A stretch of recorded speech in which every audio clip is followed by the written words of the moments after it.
Pemirsa, untuk mengantisipasi penyebaran virus COVID-19, aparat desa Lungbaru, Kecamatan Pesangan Selatan, Kabupaten Biren, Aceh, mewajibkan warganya mencuci tangan setiap saat. Karena itu aparat desa setempat menyediakan peralatan cuci tangan, termasuk tangki air di beberapa lokasi di desa setempat. Sejumlah petugas kesehatan memberikan penyuluhan cara mencuci tangan dengan benar untuk warga desa Lungbaru, Kecamatan Pesangan Selatan, Kabupaten Biren. Penyuluhan tersebut dilakukan sebagai upaya program desa setempat, yaitu mencuci tangan setiap saat, baik yang sebelum maupun yang sesudah beraktivitas.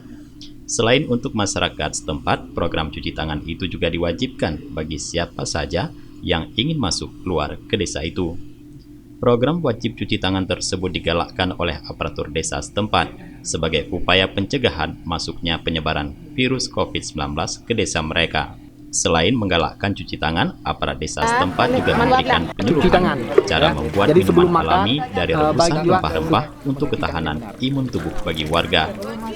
Penyuluhan menyampaikan kepada masyarakat, menghimbau kepada masyarakat adalah fungsi daripada toga itu adalah untuk pertama dulu waktu itu kita untuk menjaga kesehatan. 1 hari sekali itu harus minum itu Bapak. Makanya untuk ketahanan tubuh. Karena kenapa? Ini kan alami Bapak. Kemudian kami di pihak kesehatan tetap memberikan penyuluhan keliling, ambulan mepet-pet.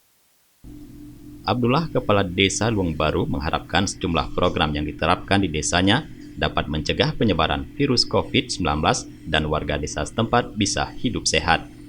Cuci tangan seluruh warga diwajibkan. Kegiatan penyemprotan tempat ibadah, manasah, masjid dan rumah-rumah warga.